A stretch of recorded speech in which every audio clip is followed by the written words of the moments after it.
मैं उस जगह पर खड़ी हूं जिसका सीसीटीवी फुटेज आप लगातार देख रहे हैं, जिस सड़क पर यह बताया जा रहा है कि मिसाइल से हमला किया गया था। अब मेरे पीछे आप वो गड्ढा देख सकते हैं जिसे भर दिया गया है यहाँ पर। यानी कि जिस मिसाइल से हमले का दावा है वो दरअसल इजराइल की अथॉरिटीज के अनुसार वो केवल एक क्लस्टर बॉम्ब था। और यहाँ पर ये जो गड्ढा आप देख रहे हैं उसे करते हुए, ये गड्ढा पीछे इजराइल का झंडा यहाँ पर लगा दिया गया है। एक घर का कांच टूटा हुआ हमें दिख रहा है। ये ठीक उसी जगह से मैं आपको रिपोर्ट दिखा रही हूँ जहां पर अ, ईरान की तरफ से जब हमला किया गया तो यहाँ पर विस्फोटक आकर गिरा था। इस पूरे क्षेत्र में एक बार फिर, जैसा कि हम आपको बताते हैं कि यहाँ पर आप क्लस्टर बॉम्ब से जब भी हमले हो रहे हैं तो एक बड़े क्षेत्र में उस हमले की का इम्पैक्ट देखा जा सकता है। लेकिन जितनी रफ्तार से ईरान ने हमला करना शुरू किया इसराइल पर, इसराइल की तरफ से भारी जवाब दिया जा रहा है इसका। और इस समय की बड़ी खबर हम आपको दे देते हैं कि आईडीएफ की तरफ से अलग अलग शहरों पर ईरान के इस समय बमबारी की जा रही है, भारी बमबारी की जा रही है। न केवल तेहरान, बल्कि तेहरान के साथ साथ शिराज, तबरीज, साइमल्टेनियसली एक साथ सारी जगहों पर ईरान के 3 बड़े शहरों पर, तेहरान, शिराज और तबरीज में इसराइल का हमला लगातार जारी है। ईरान की तरफ से दावा यह किया जा रहा है कि 10 साल के अंदर, पिछले 10 साल के अंदर जो हथियार उसने विकसित किए हैं उनको, उनका इस्तेमाल वो अब इस युद्ध में कर रहा है। लेकिन जिस एक मिसाइल की बात वो कर रहा है, जिससे हमले की बात कर रहा है, उस सेजिल का को क्यों इतना खतरनाक कहा जाता है, जिसे डांसिंग मिसाइल भी कहा जाता है कि एक बार उड़ान भरने के बाद वो सीधा अपने टारगेट को हिट करता है। हम आपको इस मिसाइल के बारे में दिखाते हैं, इसके खतरे इतने बड़े क्यों बताए जाते हैं वो बताते हैं।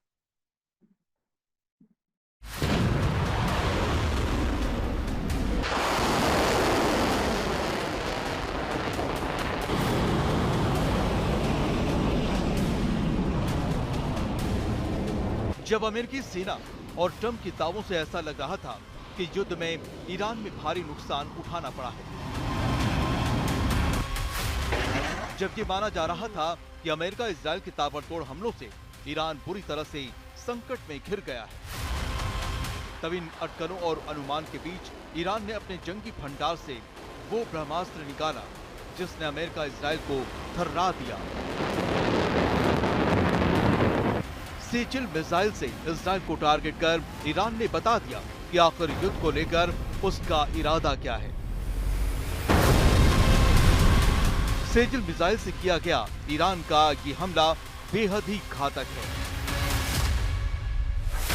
क्योंकि इस मिसाइल की क्षमता का अंदाजा इसी बात से लगाया जा सकता है कि अगर इसे ईरान के नतांज शहर से लॉन्च किया जाए तो ये इजराइल के तेल अवीव महज 7 मिनट में पहुंच सकती है। नतांज और तेल अवीव के बीच की दूरी करीब 2000 किलोमीटर है और यही मारक क्षमता सेजिल को बेहद खतरनाक बनाती है। सेजिल मिसाइल को युद्ध क्षेत्र में ये ईरान की अहम ताकत के तौर पर जाना जाता है।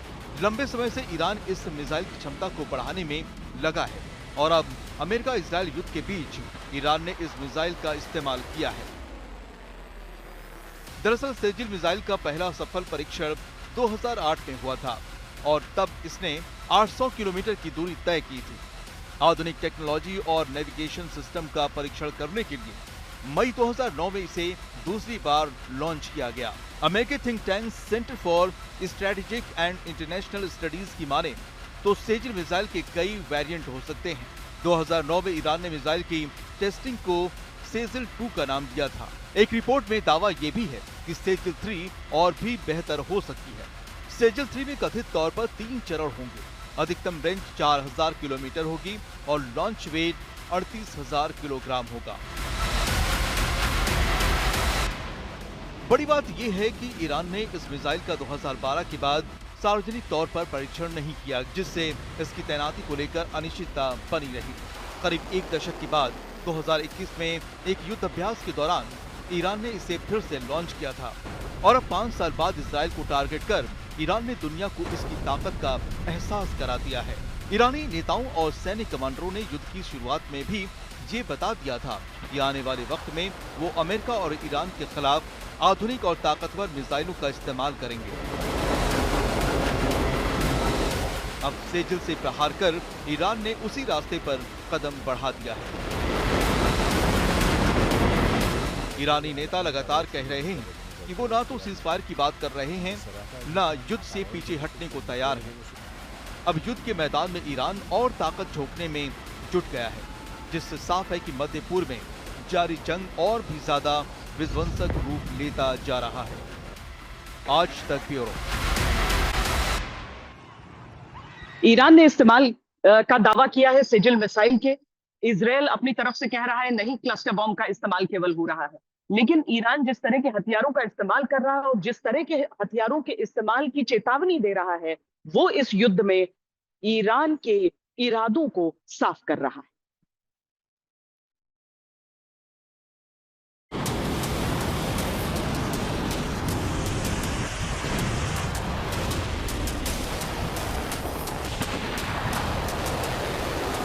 अमेरिका ईरान पर सबसे बड़े हमले का खाका तैयार कर रहा था। अमेरिका ने ईरान को घुटनों पर लाने के प्लान पर अमल करना शुरू कर दिया था। अमेरिका एक साथ दो उन मोर्चों पर बड़े प्रहार की तैयारी में था जो अब तक युद्ध में ईरान की सबसे बड़ी ताकत बने हुए थे। लेकिन अमेरिका के किसी बड़े एक्शन से पहले ही ईरान ने सेजिल मिसाइल से इजराइल पर हमला कर बहुत बड़ा धमाका कर दिया। जिस मिसाइल को ईरान के जंगी जखीरे का बेहद दमदार हथियार माना जाता है, युद्ध के 17वें दिन ईरान ने इसका इस्तेमाल किया है। ऐसे में सवाल भी उठ रहा है कि आखिर सेजिल मिसाइल के इस्तेमाल को लेकर ईरान की रणनीति क्या है। सेजिल मिसाइल से हमला कर ईरान अमेरिका इजराइल को क्या संदेश देने की कोशिश कर रहा है। दरअसल कुछ दिनों से अमेरिका लगातार स्ट्रेट ऑफ हॉर्मुज पर ईरान की पकड़ को खत्म करने की रणनीति पर काम कर रहा है। इसके लिए उसने दुनिया के कई देशों से अपील भी की है। हालांकि अभी अमेरिका को खास कामयाबी नहीं मिल सकी है, लेकिन माना जा रहा है कि अगर युद्ध और खींचा तो ट्रंप को कुछ और देशों का साथ मिल सकता है। वहीं राष्ट्रपति ट्रंप ने एक बार फिर खार्ग द्वीप को टारगेट करने की धमकी देकर युद्ध को धक्का दिया है। एक दिन पहले ही ट्रंप ने कहा था कि हम खार्ग द्वीप को कुछ और बार निशाना बना सकते हैं। खार्ग आइलैंड पर हमले और ट्रंप की नई धमकी के बाद ईरान भड़क उठा है। उसने यूएई, बहरीन और कुवैत में अमेरिकी सैन्य ठिकानों पर मिसाइलों और ड्रोन से हमला तेज कर दिया है।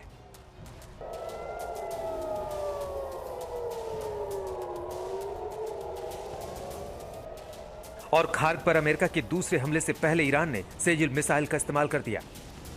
अमेरिका पर यह हमला इसलिए भी अहम है क्योंकि खार्ग आइलैंड को ईरान का सबसे बड़ा तेल टर्मिनल कहा जाता है। यहाँ विशाल टैंक फार्म भी बने हुए हैं जिसमें करीब 2.4 करोड़ बैरल कच्चा तेल जमा किया जा सकता है। समुद्र के नीचे बिछी पाइपलाइनें ईरान के बड़े तेल क्षेत्रों को सीधे इस द्वीप से जोड़ती है। इन पाइपलाइनों के जरिए तेल खार्ग आइलैंड तक पहुंचता है, फिर यहाँ से बड़े टैंकर से भरकर दुनिया के अलग अलग देशों तक भेजा जाता है। यही वजह है कि यह द्वीप ईरान की अर्थव्यवस्था की रीढ़ माना जाता है, जिस पर 2 दिन पहले अमेरिकी वायुसेना ने जमकर बम बरसाए। इस हमले के सीधे युद्ध के बीच ईरान की अर्थव्यवस्था पर करारा प्रहार माना गया।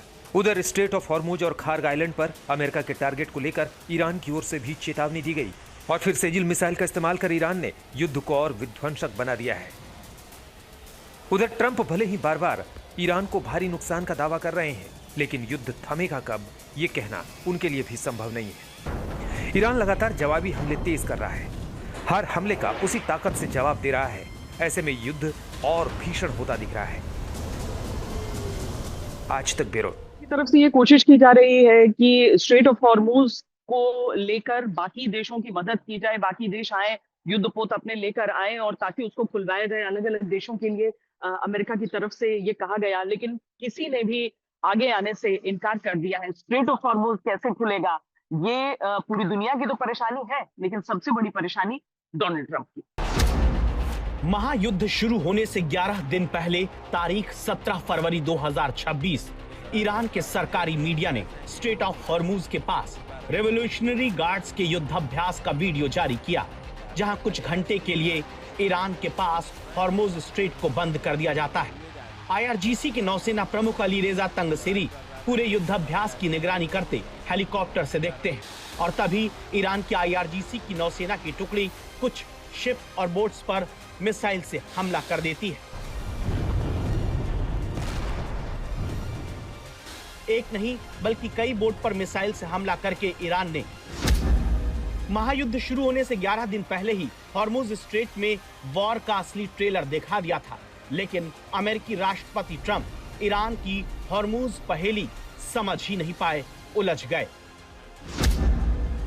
16 दिन के भीतर हॉर्मुज के जल डमरू मध्य यानी स्ट्रेट ऑफ हॉर्मुज के ईरानी जाल में ट्रंप ऐसा फंस चुके हैं कि पहले 3 मार्च को ट्रंप ने यह कहा कि जरूरत पड़ने पर अमेरिकी नौसेना हॉर्मुज स्ट्रेट से गुजरने वाले तेल टैंकरों को स्कॉट करना शुरू कर सकती है। But when the time comes, the U.S. Navy and its partners will escort tankers through the strait if needed. I hope it's not going to be needed, but if it's needed, we'll escort them right through. 9 मार्च को Trump ये चेतावनी देते हैं कि अगर Tehran Hormuz के रास्ते तेल ले जाने से रोक देता है तो अमेरिका ईरान पर कहीं अधिक जोरदार हमला करेगा। I would say it was big and ineffective, but every one of their ships, just about all of their navy is gone. It's bottom of the sea. 11 मार्च को ट्रंप ये डींग हाँकते रहे कि अमेरिका ने ईरान की सभी माइन शिप को नाकाम कर दिया है, ईरानी नौसेना को तबाह कर दिया है। Most of Iran's naval power has been sunk. It's on the bottom of the sea. It's almost 50 ships. I was just notified it's 51 ships. I didn't know they had that many. 13 मार्च को Trump ने फिर दावा किया कि अमेरिकी नौसेना Hormuz से गुजरने वाले टैंकर को सुरक्षा देना शुरू करेगी। 14 मार्च तक हॉर्मुज में सुरक्षा देने में फेल रहे ट्रंप ने यह जरूर बताया कि ईरान के तेल के खजाने वाले खर्ग द्वीप पर हमला कर दिया है। लेकिन 15 मार्च तक एक बार फिर क्या ट्रंप ने मान लिया कि वो हॉर्मुज पर फंस चुके हैं, क्योंकि अब ट्रंप कहने लगे कि हॉर्मुज से तेल हासिल करने वाले दुनिया के देशों को उस रास्ते की सुरक्षा खुद सुनिश्चित करनी होगी, हम केवल मदद करेंगे।